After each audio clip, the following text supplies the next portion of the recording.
इस तरीके से विपक्ष के दल और विपक्ष के नेता देश भर में एक आगजनी का माहौल बनाने का प्रयास कर रहे हैं।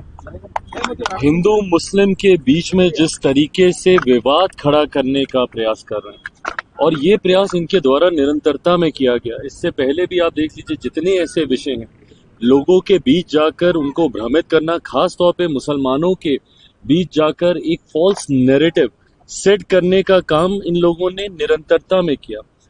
जब सीए की भी जब बात आई थी उस वक्त भी देश भर में इसी तरीके से आगजनी का माहौल इन्होंने बना के रखा था, अपने विवादित बयान देकर, अपनी बातों को से लोगों को भ्रमित कर एक नागरिकता देने वाले कानून को इन लोगों ने नागरिकता छीनने वाला कानून बताकर मुसलमानों के बीच रखने का काम किया। धारा 370 हटने पर भी इन लोगों ने यही कहा था कि देश भर में आगजनी का माहौल हो जाएगा, पर समय बीतने के साथ आज समझ में आता है कि ना सीए मुसलमानों के खिलाफ था, ना धारा 370 उस वक्त कहा जाता था कि अब कभी भी लोकतंत्र जम्मू कश्मीर में वापस बहाल नहीं होगा। क्या हुआ?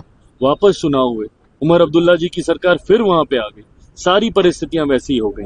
पर जिस तरीके से उस मोमेंट में ये लोग देश भर में एक आगजनी का माहौल बनाते हैं, ये गलत है और आज फिर से वही प्रयास किया जा रहा है। वक्त को लेकर जिस तरीके से मुसलमानों के बीच में भ्रम फैलाने का प्रयास किया जा रहा है, उनके बीच आक्रोश उत्पन्न करने का प्रयास किया जा रहा है, जिसका परिणाम है कि इस तरीके की घटनाएं हम लोग को देखने को मिल रही है। बहरहाल मैं आप सबके माध्यम से अपील करता हूं कि बिना किसी भ्रम में आए शांति से समय बीतने दीजिए। अपने आप समझ में आएगा कि ये जो भी संशोधन किए गए हैं ये मुसलमान और खास तौर पर गरीब मुसलमानों को मद्देनजर रखते हुए किए गए।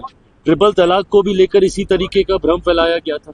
ये तमाम संशोधन मुसलमान महिलाएं, गरीब मुसलमानों को मद्देनजर रखते हुए किए गए हैं। ऐसे में इस तरीके की घटनाओं की भारत जैसे लोकतांत्रिक देश में कहीं कोई जगह नहीं। राहुल गांधी से मिलने के बाद तेजस्वी के सुर बदल गए। मुकेश सहनी को एनडीए में लाने के लिए बैठक चल रहा है, क्या कहेंगे? मुझे नहीं पता अंतोगत्वा ये फैसला उनकी पार्टी को लेना है, उनको लेना है।